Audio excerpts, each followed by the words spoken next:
In England and Wales, a grandparent can raise a child for years, pay for everything, be present at every school event and every medical appointment and every nightmare at 3 a.m, and still have no legal right to sign a consent form if the child needs surgery. I want you to hold that fact while I tell you this story, because the moment I understood it, the moment I was standing in a hospital corridor at 8:30 on a Tuesday night, being told by a nurse that she could not proceed without parental consent, while I had a 7-year-old with a fractured wrist sitting in a cubicle 20 feet away, that moment is where everything in this story begins. And I want to tell you about the counter lawsuit, about what my daughter filed, and what the document contained that nobody in that courtroom expected to see, but I cannot tell you that yet. First, you need to understand what 6 years of raising a child without parental responsibility actually looks like, day by day, in a house in Shropshire, on a pension and a part-time care worker's wage. My name is Judith. I'm 63 years old. My granddaughter's name is Rosie. She is 9 years old now, and she has lived with me since she was 3. When my daughter, her name is Leanne, left. I'm going to be precise about what left means in this context. Leanne did not die. She did not move to another country with a new job. She moved 40 minutes away to a flat in Shrewsbury, and over the following 6 years she saw Rosie on 7 occasions. 7. I have the dates. 4 of those visits lasted less than 2 hours. One ended because Leanne needed to leave early, one ended because Rosie was upset. The 7th, the most recent, 2 years ago, ended without either of us understanding why it had been arranged. I do not hate my daughter. I want to say that clearly before I go further, because the story I'm about to tell has a structure that could read as hate and is not. Leanne is 31 years old and she had Rosie at 22, in circumstances that were not straightforward, with a man who was not present, in a period of her life when she was not capable of being the person a small child requires. I knew this at the time. I made the decision to take Rosie, because the alternative was a care system, and I did not want Rosie in the care system. I made that decision with full knowledge of what it would cost. I was 57 years old when Rosie came to live with me. I have not regretted it for a single day. I have also not pretended that it was simple. The school where Rosie has been since reception is a primary in the village, 12 minutes from the house. Her teacher, a woman named Claire, has known Rosie since she was 4 years old. Claire is 46 and has the particular quality of someone who has been teaching long enough to understand that what happens in a classroom is only a portion of what a child's life contains, and who has developed the professional habit of paying quiet attention to the portion that happens outside it. She mentioned Rosie to me often, in the small, accurate ways of someone who notices. She noticed when Rosie was tired, she noticed when Rosie was settled, she noticed over 6 years the rhythm of a child who was loved and cared for, and who was, by most available measures, doing well. Claire matters to this story. She mattered more than she knew she would. Now, I want to stop and reframe what I have described, because I have been telling you about a grandmother raising a granddaughter, and about a school and a teacher and 7 visits in 6 years, and you might be thinking, this is a sad family situation. This is something that happens. People manage, and you would be correct that people manage.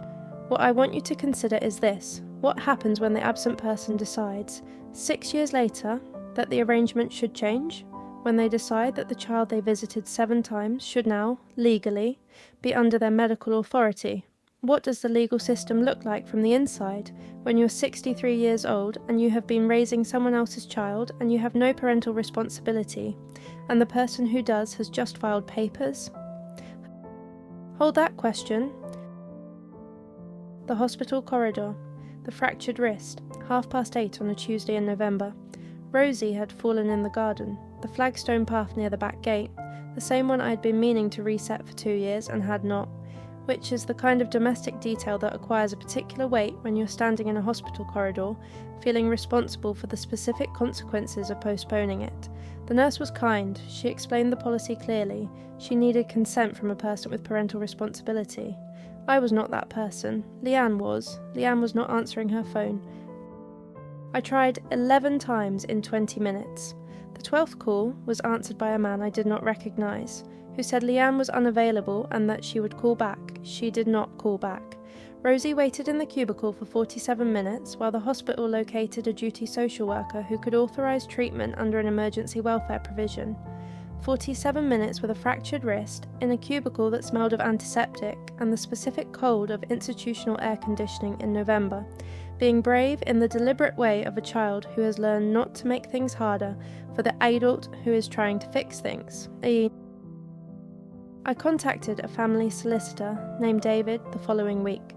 He was 55 years old and had the quality of someone who has spent 30 years in family law and is no longer surprised by anything, but is still, clearly, capable of finding things unacceptable.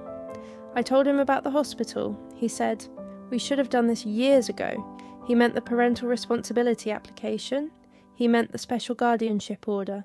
He meant the formal legal architecture that would have meant I could sign a consent form and update Rosie's passport and make medical decisions without standing in corridors for 47 minutes. He said, "Let's file for a special guardianship order." A special guardianship order is a legal order that gives a carer parental responsibility for a child without terminating the birth parent's parental responsibility.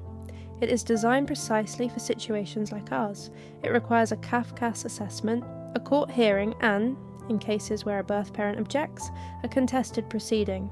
Leanne had to be notified. David wrote to her by recorded post, setting out the application and the hearing date.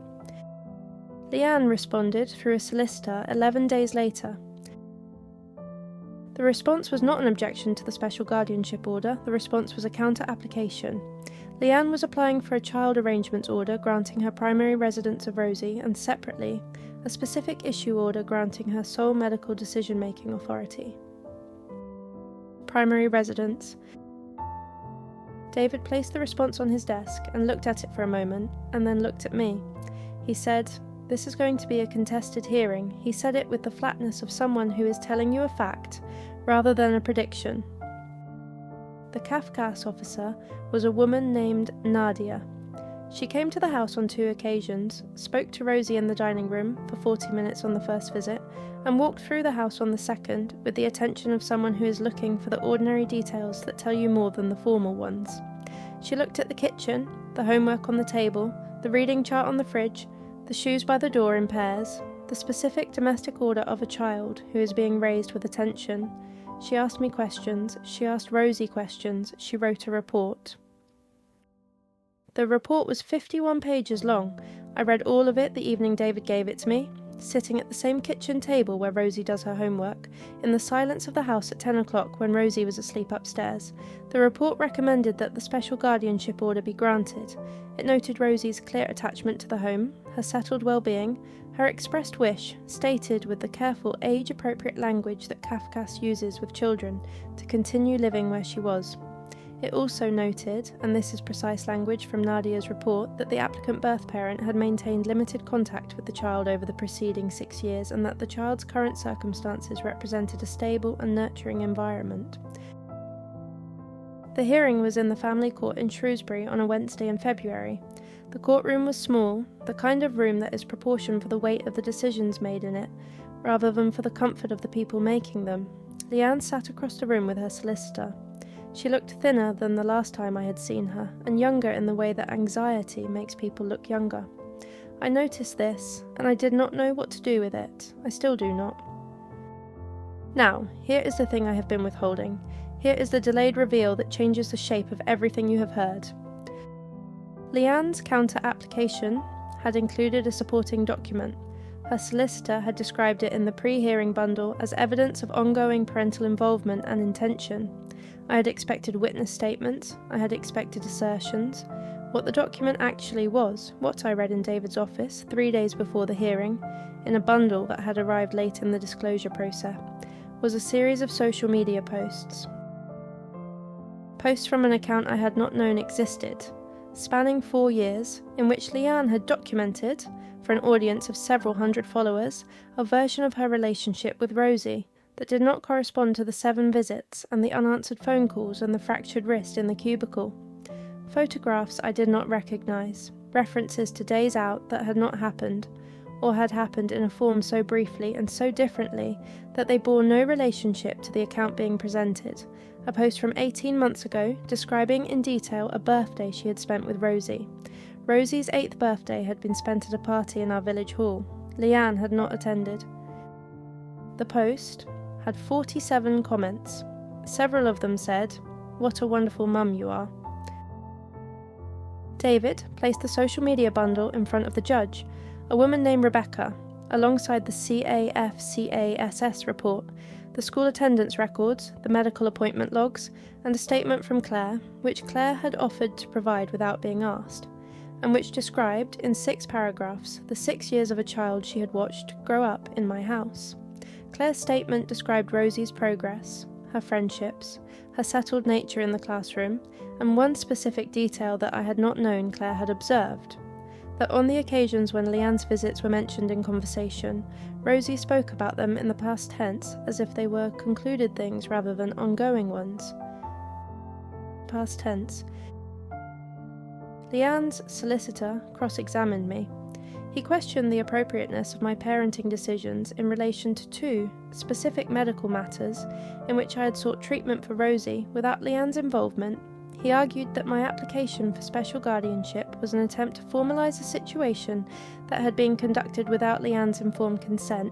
He used the word alienation, which is a word with specific legal weight in family proceedings and which I want to be precise about. It means the process of turning a child against a parent. The allegation was that I had alienated Rosie from Leanne. David challenged this firmly. He pointed to the 7 visits. He pointed to the 11 unanswered calls on the night of the fractured wrist. He pointed to the social media posts and asked Leanne's solicitor whether the court might find it relevant that a parent had constructed a public narrative of involvement that did not correspond to documented contact. Leanne's solicitor asked for an adjournment. The adjournment lasted 1 day. On the following morning, Leanne's solicitor informed the court that his client was withdrawing the counter-application for primary residence and the specific issue order. The settlement agreed was as follows. The special guardianship order would be granted. A child arrangements order would confirm Leanne's contact at a minimum of 6 times per year, subject to agreement, with the arrangements to be overseen by the court for a period of 12 months. Leanne retained parental responsibility, but the special guardianship order gave me precedence in day-to-day decision-making, including medical authority. The special guardianship order was granted. I can sign a consent form now.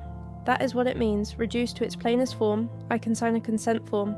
I can update a passport. I can take Rosie to a hospital at 8:30 on a Tuesday night and not stand in a corridor for 47 minutes while someone finds a duty social worker. The legal architecture that should have been in place 6 years ago is in place now. The flagstone path near the back gate. I had it reset in March by a man from the village who did it in a morning for £80. The garden is safer now. I stood by it last week while Rosie was playing and I thought about the Tuesday night and the corridor and the nurse and the 11 unanswered calls. And I thought about the fact that a legal order now exists that means the corridor is not a place Rosie will wait in again. That is the mirror, the path, fixed, finally, £80 and a morning in March. But here is what I cannot resolve. Leanne, she is 31, the social media posts still exist, somewhere on an account that may or may not still be active. I do not look. The 6 contact visits, the minimum agreed, have begun. The first was in April. It lasted 3 hours. Rosie came home and ate her dinner and did not say much. She showed me a bracelet Leanne had given her. She said it was nice. She put it on her wrist and wore it to school the following day, and Claire mentioned it to me at pickup. Just nice bracelet. I said, yes. We did not say anything else. Yichin. I want to give Leanne something before I end this. Not sympathy, dimension. She is a 22-year-old in her head sometimes, a person who made a decision she was not equipped to make, and who has spent 6 years building a public version of herself that fills the shape of the person she wanted to be. The social media posts were not cynical, I think. They were an expression of something genuine and distorted, the genuine love of a person who could not translate that love into presence. That is not enough. It was never enough, but it is real. Here is what I want to leave you with. In England and Wales, grandparents have no automatic right to apply for contact with a grandchild, no parental responsibility by default, and no legal standing to make medical decisions, regardless of how long they have been the primary carer. These are facts. They are not secrets. They are simply not widely known until you need to know them, at 8:30 on a Tuesday night in a hospital corridor.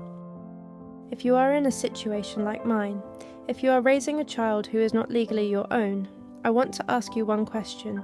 Have you started the paperwork yet? Because I waited 6 years, and 6 years is a long time to stand in corridors on a child's behalf, wishing you had done it sooner,